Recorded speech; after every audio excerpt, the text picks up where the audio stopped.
Everybody, and welcome to another episode of Web3 Masterminds, where you can learn everything about Web3 in a really simplified, easy to understand way.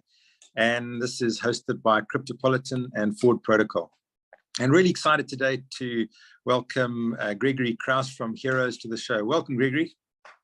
Thank you very much for your welcome. I'm very happy to be here and have the opportunity to talk more about the power of crypto and all the availabilities it has.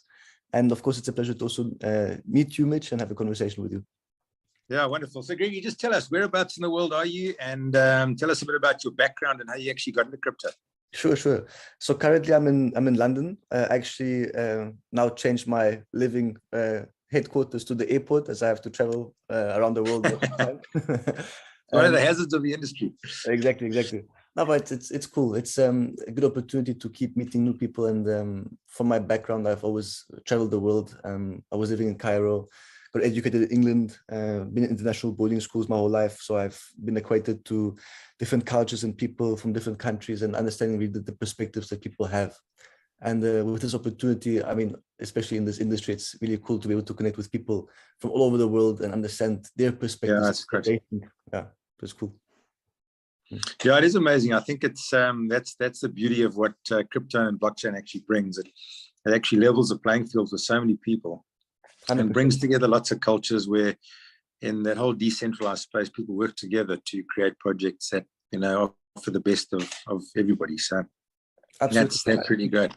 Yeah, and I think that's actually that's the main point. I mean, right now there's around about 300 million people using crypto, have an active crypto wallet. So it's technically it's a tiny community, right? And I mean, the whole point is that it's still very early stage. So we're in a position now where we can really find out from these various perspectives what in the world is still missing.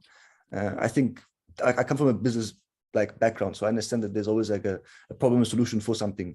And as long as you're able to provide value, you have a perfect opportunity now to make it happen, especially with this crypto movement. Absolutely. So, Gregory, tell us a little bit about your background, your business background, and how you ended up, starting to work in the Web3 space. Sure. So, as I mentioned, I was growing up in international environment. Got to know how people think from all different cultures. Myself, I don't even know what my culture is. I think I just feel comfortable where I am. Now speaking to you, I've seen my accent also change a little bit.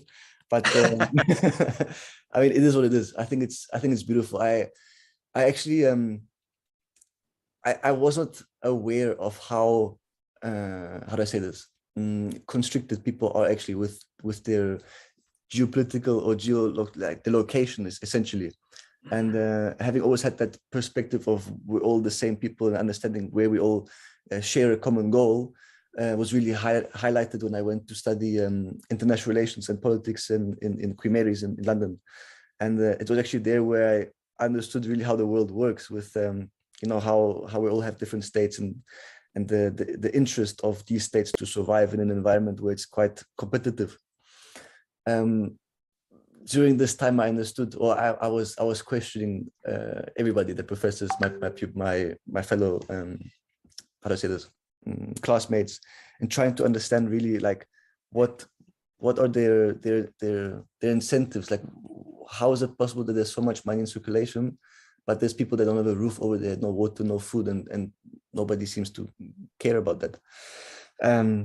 So during that time, I was rather a little bit upset with that, and I tried to understand what can be done about it. And I noticed that nobody really made an effort to solve the problems to that extent. So I decided to do it myself. And I realized that the only really possible to make a change is if you work from the bottom up. If you give people, nowadays you could spend millions of dollars for marketing, but if it's not the interest of the person to do something, then you're not going to do it. So we really try to focus on the core interest of individuals to see how they can better themselves and what they can do with the talent that they already have. I think it makes 100% sense, and you hit the nail on the head, because I think it's the thing with adoption in crypto is if we provide something to an audience that is useful, they don't have to think about, they just go ahead and they do it.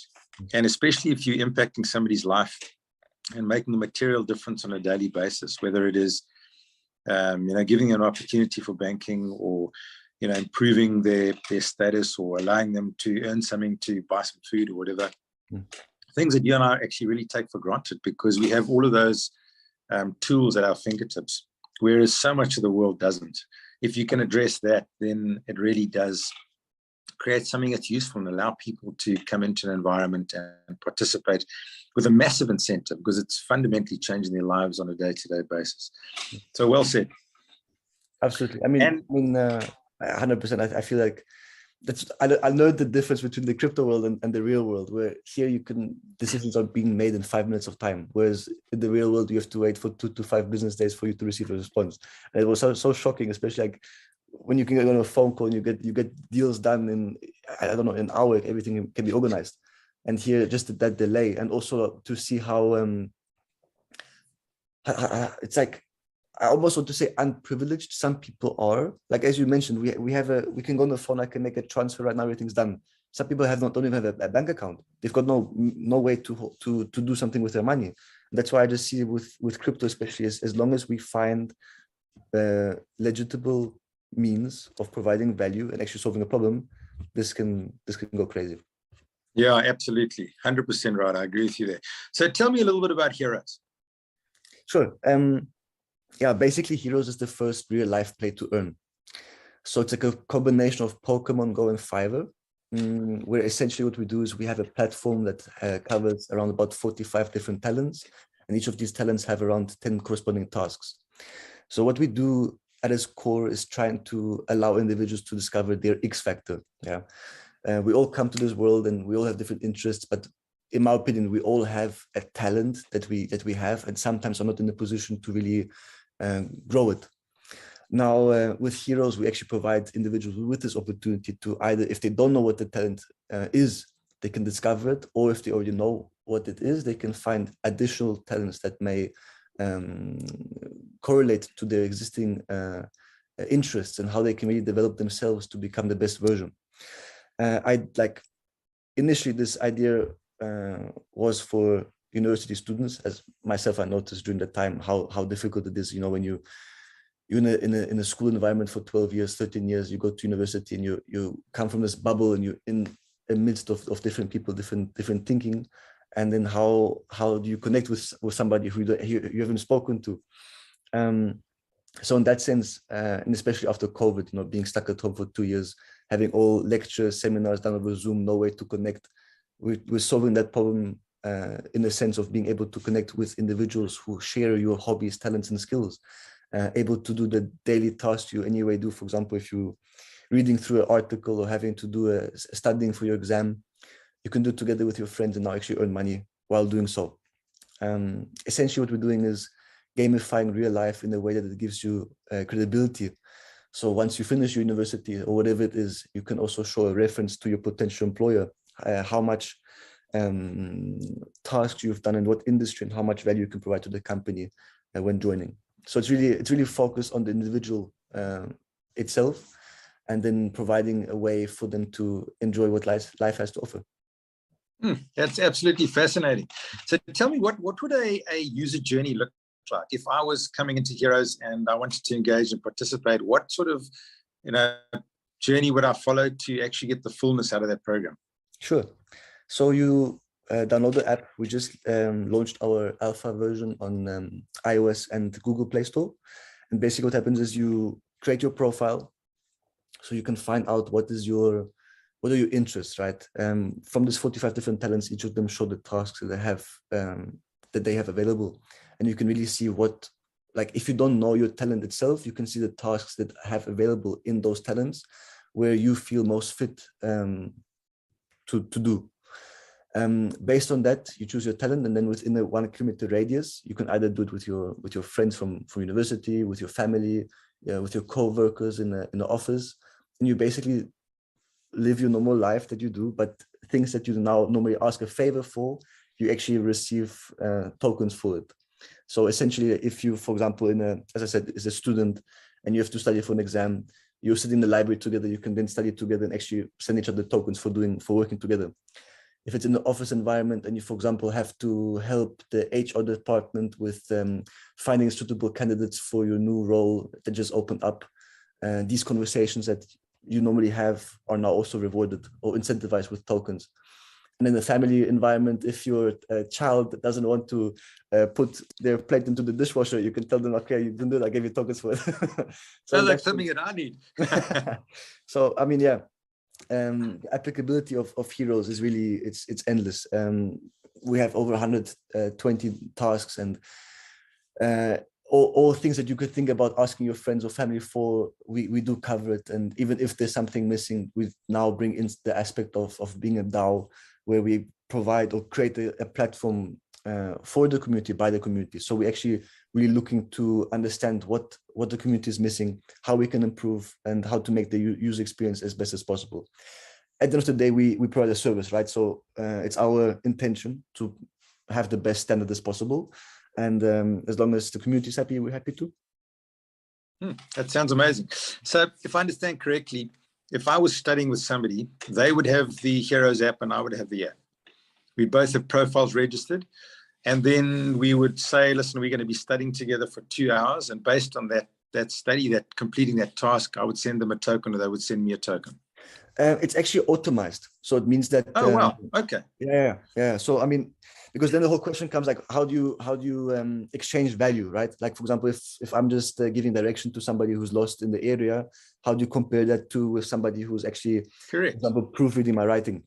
So in that sense, what we do is we really focused on the talent itself to see like what is available. So for example, if I now request a task from you, I receive 2 tokens for requesting, and for you completing the task, you earn 4 tokens. But we also limited the amount, so you can earn 20 tokens per day, and then which accumulates, for example, like 600 tokens per month. And this also depends on the token price. We have various different means of utility for the token itself. We also bring aspects of NFT marketplace, and really trying to bring crypto and all it has to offer in the most genuine way possible. You know, you're doing something good for one another, and now you have the ability to earn tokens, and also introducing people to NFTs, what the utility is behind it, and all it has to offer. The market is pretty saturated right now, but at the same time, I think the most important thing is education, right? I see every day also in our community how there's questions being asked that are sometimes a little bit questionable. Of course, we have our moderators who answer these questions and solve these issues. At the same time, I do feel that nowadays, if I go on the street and I ask somebody, do you know what crypto is, or do you know what the NFT is, that people say, yeah, I've heard about it. I mean, I suppose I know, but they don't understand what it's all about, or how the industry works, how the game actually works. So that's like another big point that we're doing now. We started like a Heroes Academy, where we're providing the basic information that people should actually have to be able to understand and make accurate decisions in their day-to-day life when utilizing crypto to its full potential, to prevent circumstances that are unfavorable. That's incredible. I think it's a very real way of teaching somebody, a very tangible way, because they can understand, earn tokens from something that they're doing, and it makes it quite sort of relevant. And Gregory, you were saying, is it a 1 kilometer radius around you? Yes, correct. Because now, obviously, we're not Uber, right? So you can't connect people within a 5 10 kilometer radius. How are you going to walk, or you take the tube or whatever you do to get to the person? So it's more of a local environment. Like it's an ecosystem. The examples are provided if it's in your local neighborhood with your neighbors, or if it's on your campus in school, or in your office building. It's a very it's a close-knit ecosystem that the people themselves have the opportunity to build up. That's also the intention why we now released the alpha version, which it's pretty much just like the Facebook wall, but we give the opportunity for people to already connect with their friends, with their families, and actually have a built-up network that they can utilize once the game is out in the first week of May, that they can already start earning points. Like just to educate, or to bring that first opportunity to use the app. That sounds good. Tell me a little bit about your token, Gregory. Sure. I mean, the token itself is basically used to incentivize individuals for doing good deeds. We also at the same time have we've got a limited supply. We've got 1 billion tokens in circulation. We are listed on KuCoin and MEXC. We did a 170x in December 17th, which was during a time where the Bitcoin was quite fluctuating. So we're very happy with the results. Very good. Well done. My gratitude to my advisors, amazing advisors, also to the marketing teams, especially to Evan Luthra and Bull Street Traders that did an amazing job. Wouldn't have been able to organize that without them. And yeah, now we're in a position where we have everything set up. Also the amazing support from our launchpad, being able to get us to the different exchanges. So overall, it's been a great experience. I learned a lot during the time. I was aware of what crypto was, but honestly, the best way to learn something is by actually doing it. And it's been a hectic couple of months, but now I'm happy with everything that has happened so far. Yeah, I think the rate of learning in this industry is so fast. Absolutely. So fast paced. Things are changing all the time. And, for the average person that doesn't really have an incentive out there to put the time in to learn what's happening and to actually catch up, it's quite difficult. So I think what you're doing and making it practical for people makes it a lot easier because you're almost learning on the go. So you've got a practical application that you can use in your everyday life with your close circle of friends and your network. Absolutely. And in that process, you can learn about, everything that's Web3 related. 100%. I mean, I noticed myself, like I've got my friends who they're still in university and they, for example, they enjoy watching lectures that go an hour on YouTube. I simply don't have the attention span to watch such compressed information over such a long period of time. And I think it's also I've been affected also by this whole TikTok movement. Like I watch videos, I get information that I want to hear for a minute or 15 seconds, and then that's done. Then next information, I want more. So that's also the approach we're taking now with the Heroes Academy. Just the basic information that people need to know for them to have an accurate understanding of how the industry works. This is what we're providing, right? Making it fun, making it entertaining, but at least we give everybody the same tools that they have an awareness of what is available and how they can make informed decisions. Yeah, I like that. So your educational videos and that, are they TikTok style videos that are sort of 15 seconds sort of bites that would cover a particular part of your ecosystem or what you're trying to teach? I mean, yeah, we're working on it right now. We just started this last week. We started with Facts Friday. So essentially what we're doing is we're starting off with normal posts on our socials, giving information about how the impact of Bitcoin, for example, what Bitcoin is about, basically that for now. And with our employees, we're now starting an infrastructure where we are making TikTok videos. It's also fun because I mean, I also noticed I'm quite dyslexic, so I don't really want to read things if I can hear the information myself. Yeah. So I think it's a fun way to share information, and we're exploring now different ways, but we'll get it done. Yeah, I think if you look at the way education is getting put out now, rather information is getting consumed, it really is an edutainment type environment. So the more you can cater to that, the bigger audience you've got, because that's what the audience is actually looking for. They're looking for fun. They're not looking for boring and old. That's the old school, and which is really good. You said that in May your game is coming out and the alpha version of your app is out. Can you tell us a little bit more about your roadmap and what you guys are hoping to achieve this year? Sure. So actually, it's rather exciting because what I initially started off with was a 30-year plan. I wrote the 52,000-word book with over 50 inventions, apps, and products that we can bring out at different stages of the market. But what I realize now, especially with crypto, is that I don't think it needs 30 years. I think we can get it done much faster. Right. So, I mean, yeah, I do believe that nowadays, especially with the market, and we see now how every single day there's thousands of projects bring out their tokens. And it is very saturated, but at the end of the day, we will see that there's a correction that will be made, or let's call it a filtration with projects that actually have the intention to be long lasting, or just a quick method to make some money. It's also a very big point for us that we want to cover in the Heroes Academy, to explain really how the industry works and how people can avoid being scammed in that sense. What we're doing right now with our roadmap is obviously starting the game on the first week of May. understanding how and where, in what countries, what environments people utilizing the app the most. And then what comes out next is basically introducing the power of NFTs, right? Crypto is amazing because you're able to accumulate a large community over a short period of time and actually get that momentum started. With NFTs, it's a different scene now because it is something people are aware of, but it hasn't been utilized to the extent that it can be, right? You're now able to have a digital footprint or an understanding, like a QR code on whatever you want to have. So you have a digital ownership of your assets. I've seen it being used in the metaverse and also in real estate, especially. But now there's so much more that can be done with it. So I suppose having like a sneak peek, what we're doing now is in around July, we're having our own NFT marketplace where we provide our users the ability to share their content, if it's music, if it's art, movies, and they now have opportunity to create NFTs and put it on this marketplace. But at the same time, we show them further ways how they can actually utilize NFTs and the funds that they raise to make an impact in the real world too.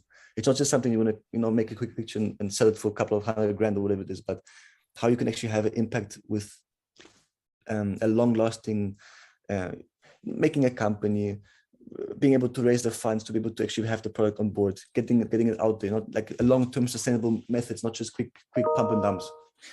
We're also bringing out our own series of like a 10,000 3D NFTs, which have direct utility with the app as well. So now people can actually earn money just by holding the one NFT. What else are we doing? Yeah. And then with this Heroes Academy, we're also starting like a, how do I call it? Like a Britain Got Talent or like an X Factor kind of, not competition, but more of a... That sounds like fun. Yeah. It's like basically giving opportunities to individuals to start their own projects or their own startups, their own ideas, and we will also financially support them and get them organized. Yeah, it sounds like a lot of fun. Yeah, it's funny. I was thinking when you were talking about the different use cases for NFTs and how they can be used, other than just the sort of content creation that we're very used to over the last year. It's pretty much what we do at Forward with thinking about, because we're an infrastructure company essentially, and like on the NFT side, we have NFTs that can be used for e-commerce. So if you wanted to bulk upload 10,000 products, you can bulk upload them. And then the ability to decide who's going to pay the gas, that sort of flexibility.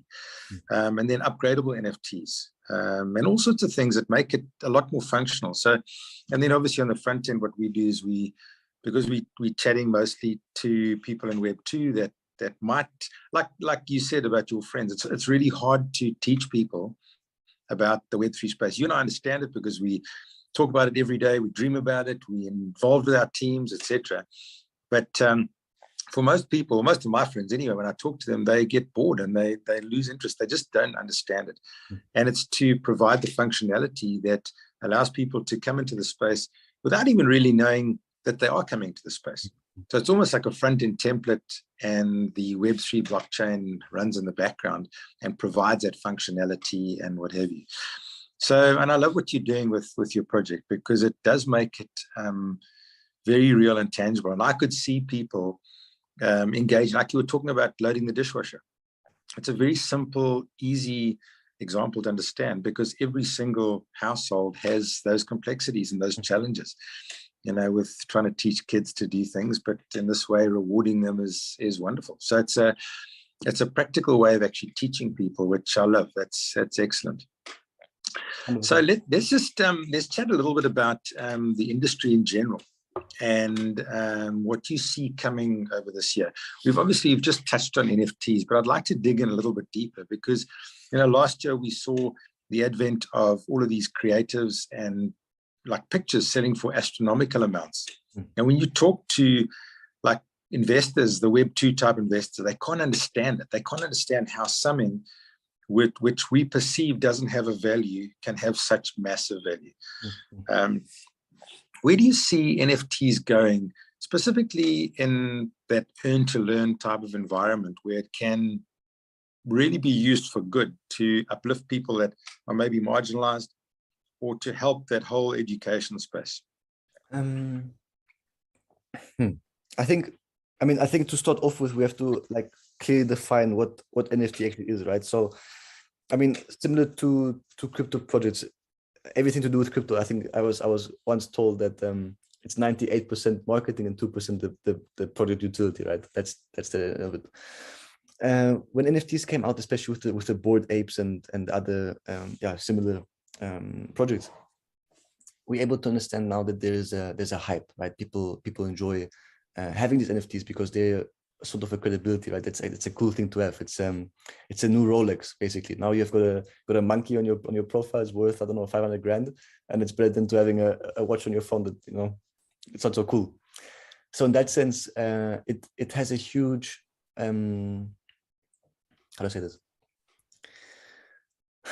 I still think everything is linked with Bitcoin, right? We have the individuals who understood what decentralized money actually is about and how it can be utilized. And this was like, I don't know, let's say 10 years ago. So where we are now, we have the people who have this purchasing power and the buying pressure that is able to influence the markets, right? So now having these individuals who saw the value behind having metaverse or having a Bored Ape as a profile picture, they now see the opportunity to further engage the rest of the communities. Now, in that sense, the hype is there, and now it's up to the projects themselves to understand what to do the rest of it. I suppose the Bitcoin whales, they are here to influence the rest of the community, right? They set the trends, and it's up to us now to make new trends happen, to actually to familiarize people, to make provide a utility to the actual product, right? So when you mention with NFTs and how it can affect the education space, I mean, NFTs, there's so many different ways that you can use NFTs. As I said, it's a digital footprint, or it's a QR code of a digital asset. It can also be a physical asset. I spoke to a company, actually, we made a partnership with them. We've got a super cool concept where, for example, they mentioned that if Britney Spears has a hairbrush and she wants to make an NFT out of it, she can make it like this, and then the person who sells, or she can actually sell the hairbrush itself, and also the person has the digital NFT in their wallet too. So I was like it's so crazy. That's crazy, yeah, absolutely crazy. Or you see things like people owning streets in the world. They can buy the NFTs in that sense in the metaverse. So I suppose at the end of the day, there will always be more and more projects coming out with their different utilities and what they aim to offer. But it is really up to the value that they provide and how they want to change the world in a better way, I suppose, for it to really be implemented and it to be used. I have the same viewpoint similar to the crypto projects. There's a filtration happening where you will see that this oversaturated markets with the tokens or with the NFTs, they will be made more concise with the actual projects that do have a utility or a value to offer to the individuals who are buying into that. I think that's the best way to describe it. Yeah, I think you're right. I think over time, because it's like almost a bit of a land grab, there's lots of money available. People are interested. A lot of people aren't really educated. So they do follow that like 98% marketing, 2% actual project type theory. But those projects don't sustain and don't last. And, you know, as the market gets more educated, so people become wiser, investors become, you know, sharper, and they're more discerning. So they're not just trying to grab things, and they actually are looking at projects that have got sustainability. And we can see over the last couple of years, the projects that have come through, built good ecosystems and what have you, the type of core values and fundamentals that they're built on have been there to create projects that last. And they focused on those irrespective of bull or bear markets and just kept on building. So it is, it's as you say, it's that filtration system. Absolutely. So Gregory, you mentioned a little bit earlier the metaverse. That's obviously a hot topic at the moment. It really is in that explosive phase, and everybody's like metaverse and Facebook rebranding and all this type of thing. But after a time, it's going to slowly dip off, and then the people that are actually building the metaverse are going to get stuck in, and they're going to actually build useful tools that we can use. And how do you see that playing out. Obviously, what you're doing would extend into that in a very real way, because it connects the digital and the physical in a very, very powerful, easy to understand way. But how do you see the metaverse, growing over the next year? Okay, first of all, I find the metaverse really cool. Okay, I watched that. Did you watch Ready Player One, that movie? Yeah, it's pretty good, eh? I was shocked. I was like, whoa, it's crazy. But having watched that movie, I also saw the actual living conditions of the people at the time. They live in the containers and they don't really have anything else except to go to that metaverse. I think that's something that, from my side as a CEO of the project, I actually want to prevent that from happening, right? So we're all people, we're all social people, like beings. We have to eat food, we have to go see people, we have to want experience also to do in the real world. And how do we? Ideally, I want the metaverse to be something that people do for fun. They finish their work, they go have some fun in the metaverse, and they come back home and they actually have the opportunity to enjoy what the real life has to offer, because we can't live there, right? I suppose we could have drips of food and I don't know what, sleep there too. I suppose it's possible, but I don't think that's living anymore. No, right. And I think it's the intention for us is to portray the metaverse as an activity rather than an escape, right? We want to give all people all around the world the opportunity to enjoy the benefits or the opportunities that life has to offer, also at the same time having fun. Metaverse is cool. I would love to go surfing right now. I can't. I'm in London. It's not possible. Or hike Himalayas. Everything's possible in the metaverse. It's just up to the implementation of the project themselves, as I mentioned, and their intentions. I think now with the metaverse, it's like the early stage of the NFTs. Even though they're very closely interlinked, I do think it's like a new way forward, and it depends on how the intention of the companies or the projects actually see building or developing more on it. There's various ways that it can be difficult, especially with like integrating the APIs and how can you connect one metaverse to other one. All big thing and potential also for it to be monopolized. Look, there's always critiques of different projects or different opportunities that are at hand. At the end of the day, I don't see why people must find problems in something. They could rather find a solution where we can all. Quite right. Well said. 100%. Yeah, that's exactly right. I think the more people that are working on solutions, the better it gets. And I think if you look at things globally, especially how we started off chatting about leveling a playing field, like it's very easy for you and I, we live comfortable lives, we make money, we have good education, etc. But how does this whole world actually become decentralized so that somebody that's in Sierra Leone has the same opportunities as somebody in Switzerland or in London? And that's the potential that we sit with in our hands. And I think that's a responsibility that we sit with, is that if we can develop ecosystems that can impact those people, well, actually in our lifetime we'll have created something worthwhile. And it's certainly the way I look at it. And it's really encouraging to chat to you, because I see you look at it exactly the same way, which is great. Imagine now, just with the metaverse, just to entertain the idea, someone sitting in Sierra Leone and being, for example, having a scholarship in Oxford, right? Imagine you have put on your headset and you're actually seeing the same thing like your colleagues are, watching the lectures happening in front of you in Cambridge, Oxford, wherever it is. So there is crazy amount of opportunities available. At the end of the day, it is still with finding the necessary solutions to the problems and having a right implementation for it to work out. I think this is how it is in business, and I don't see why it would be different in crypto.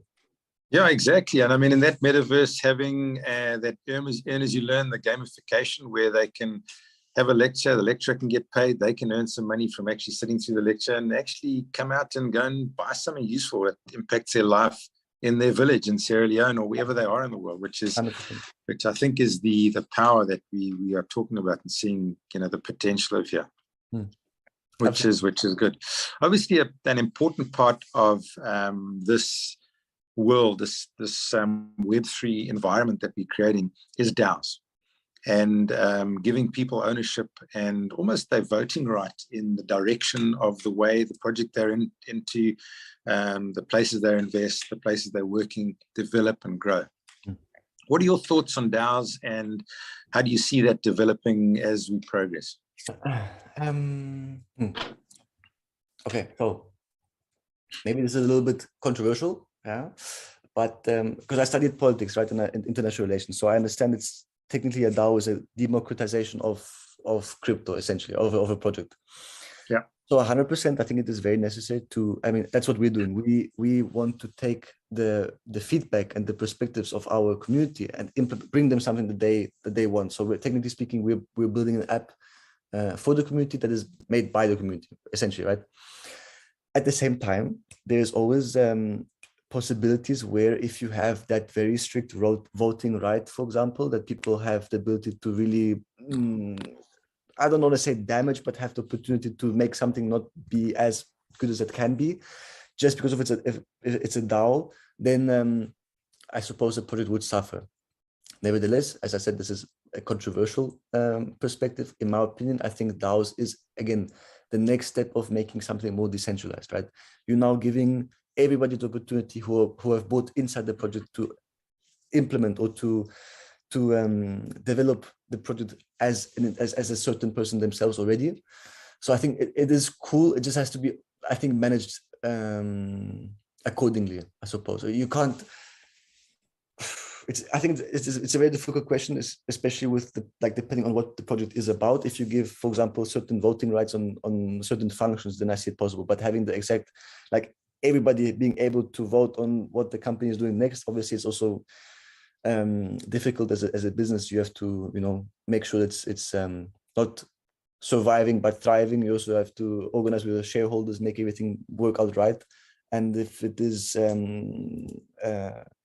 subject to the approval of a certain group of individuals who have majority of voting rights, similar to what we see nowadays in the real world, it can be made more difficult. Nevertheless, having the opportunity to share these perspectives and mutually deciding on the next steps of a project, this I think is perfect.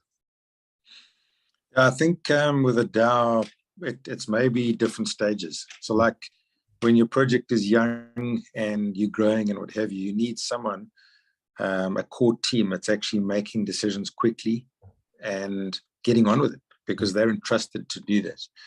And, even though it's a decentralized environment, you still need some sort of centralization to create the momentum, the drive. There still needs to be someone that lives, breathes, sleeps, eats that project to make it actually work. Otherwise, it will just wither away and no one will know what to do. So, yeah, I think in time as DAOs develop, I think you'll find what works in your environment. And I think also when you have just voting rights based on tokens, it means someone can buy their seat at the table rather than earn their seat at the table. And what you essentially want in a decentralized organization are people that participate because they want to participate, because they're giving their time and they're part of that whole ecosystem, rather than having a lot of money and saying, well, I'm going to influence it because I've got a lot of money, which actually defeats the whole purpose, because then we're back to where we are today. Absolutely. So, yeah, I think in time it will come. It is an interesting topic. It's something that we need to figure out in the space going forward, because it is important to give people some sort of ownership in some way. I'm not sure how the best way is yet to that's why I'm always really interested to talk to founders and CEOs to see what they think, because it helps us in the way we would go forward and come about. I think the best utility for it is on Instagram, for example, you can have like the voting poll, like what you want to do next. Like in my opinion, DAOs would suit that function ideally, right? So you can have an understanding of what everybody wants to have next, and then obviously you still have to have a centralized team that makes it happen, because I mean it's more of a means to achieve a shared goal, right? You set the opportunities, what are they available, what people actually want to have next, and then based on the voting that the community members want, then it proceeds like that. I suppose that is the best way to do it.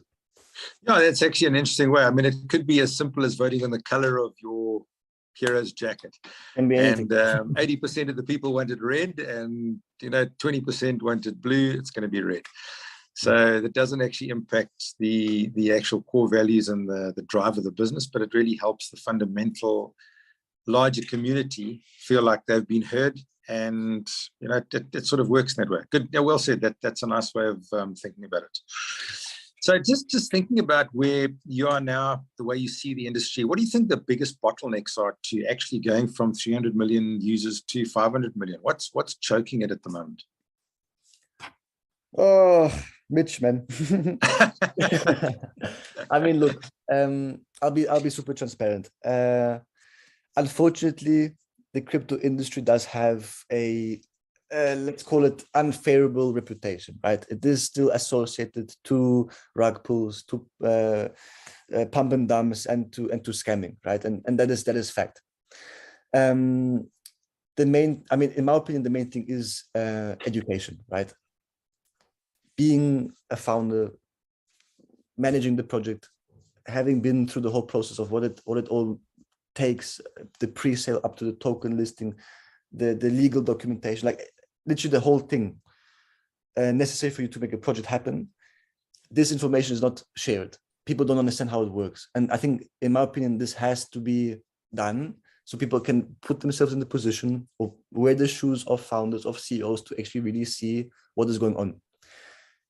As long as that doesn't happen and there's this limbo of, yeah, I think I know what I'm doing, but I don't know, then we will not. I mean, of course, it will slowly increase by time. I heard by 2025, we'll have 1 billion active wallets. I said, guys, why you want to wait for this amount of time? I can get it done in 6 months. You know, just like it has to, it has to be done correctly, but with the right implementation, there's nothing stopping us, right? So I think, I mean, that's really what we're doing right now is taking the individual, saying like our project are the core values, taking the individual as a priority, giving the necessary information and the platforms to really grow, become the best version of themselves, and then have educated an understanding of how they would like to proceed, not to have this this peer pressure of, yeah, I need to, that was, oh my goodness. I bought Ripple when it was $3 because my friends were like, hey, it's going to pump, it's going to go crazy. I said, okay, cool. I'll put my money in there now. And then what? Like that was, I don't know, 5 years ago. Now I'm still, it's not a great decision to have made, but at the time I wasn't educated. I didn't understand what I was doing. My friend said, yo, it's a great thing to do. I'm a trader. I know what I'm doing. Okay, well, thank you for your information, but it has not been one day. Let's see, one day. Nevertheless, I think providing the information, literally the whole idea of this Heroes Academy is to provide from as a project's viewpoint, what the steps are, what we've gone through, what are the potential dangers, what were the failures, how we made it into a success, literally problem solution at its core, and giving that information for free for people to realize what it actually means to be a crypto project, right? I suppose once that is available, people are recognizing it and have that like, okay, I don't just know how a NFT looks like, but I understand how it actually works. Then we have the opportunity together with the right projects. That's why I was very grateful for that actual partnership that we have now with Forward Protocol to actually facilitate the process of crypto to the majority, because it is a mass adaptation, right? But people are not going to want to use it if they get, I can't swear, but if they get messed around being pulled into a scam, then they're not going to want to do it anymore. So as long as we provide transparency, a clear use case of how it works and what they can make use of it, then I think within a year's time we can see more than 500 million people using crypto. And how much do you think the legality around it, the legal structures would unshackle it, would like allow a more, so not like a fully decentralized environment, because that's on the one extreme where it's like it's a wild west. Yeah, you can't do that though. You can't. Yeah.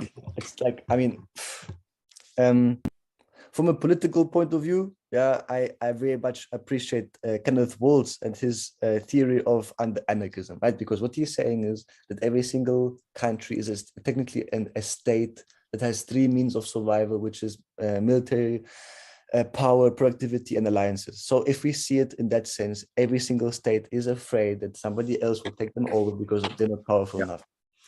So now it's the same concept with crypto, or the same concept with now this legality aspect. Yes, we can't just have it fully decentralized, because there are people who will have bad intentions with the direction that they're going.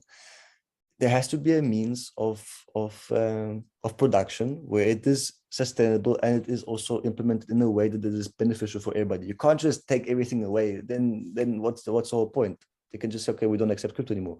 But being able to implement it in a way where it is mutually beneficial for everybody, then I don't see a reason why not. With the legality, I mean, it's very simple, to be honest. You just have to have make your papers right. Make a company, make sure that you've got a tax guy, speak to the lawyer, get your token, what's it called? Legal opinion of the token. Audited, yeah. Just audited. Everything's there. Get your audit done. You can't get listed without having this information done anyway. Yeah. And then once you're listed, you're sorted. And then just don't do stupid things. Yeah, absolutely. It makes sense. It's sort of simple. I think take the greed out of it, get some business ethics in, and we'll be off to the races, and we'll have lots more people joining, and really encourage that adoption, 100%. which is great. Gregory, it's been really amazing chatting to you. Maybe in the last couple of minutes, you could just circle back to Heroes and tell us your hopes for the future, and what you guys are hoping to achieve over the next couple of years. Sure. I mean, as I mentioned, it was an idea that was in my head 3 years ago when I was in university, and now it's here, right? I'm still flabbergasted every time I go on the app store. I can check my app. It's there. Like, whoa, that's mad. I mean, look, the intention really behind it is that people can walk around on the street and they can look into each other's eyes, and they don't have to be worried about what this person can do bad for me now, but how we can both do something for each other to become better. That's the intention behind it, right? So we don't just see each other as means of utility, but we see the value behind our efforts and what our talents actually are. With whatever it is, doesn't matter where you come from, who you are, you have a talent and you can now make use of it. That's our main motto, I suppose. In the art industry, we see now it's again saturated. How does somebody make their own name? And it's really about word to mouth and actually showing who you are and what values you could provide to your local community. The intention of Heroes is to actually really tackle the main problems that we have nowadays in the world. I very much respect and love the idea of let's bounce to Mars and let's start something from scratch. 100%, let's do it. But at the same time, we've got things to sort out here on Earth. So why you want to do that right now? I suppose it goes very simple to the basic human needs, how we can live sustainably in an environmentally friendly way, and how we can all benefit. I don't see why I must use a car now to drive from one place to the next. I want to fly, bro. I want to take a teleportation machine.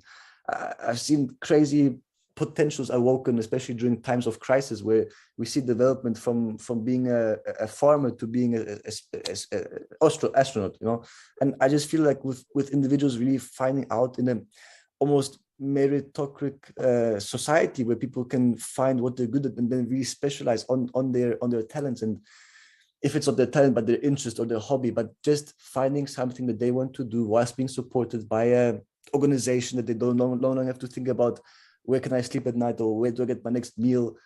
Just having a nice environment where I can live, be a human, find out what I'm good at, and then pursuing my career, my interest in a way that benefits a whole, not just my country or my neighbor or my family, but all of us. That's the intention behind it. And we're working on it now. It's small steps, but I've got the plan ready. I have to just take out one paper at a time and get it done. And I think now with the app, it's the starting point, and we're going to end up having this, let's call it this resort where people can really enjoy life to the fullest and what it has to offer. I think that's the main thing. Yeah, I like it. That's a real hero. It's finding your superpower and seeing how you can positively impact the world around you. But yourself at the same time, this is the main thing. Quite right. Gregory, thanks so much, man. Good luck with the project. Look forward to watching your progress and certainly to working alongside you. And thanks for being here today. Really appreciate it. Thank you much for obviously the invitation. It was a great chat to have it also with fellow fellow South African. I very much enjoyed it. And then, yeah, absolutely. I'm super grateful for the opportunity to share the intention behind H3RO, what we aim to do and how we can really make crypto a sustainable industry that people really see the value behind it and not be disguised or not be discomforted with what it used to be, I suppose. Absolutely. I look forward to that day. Thanks, Gregory.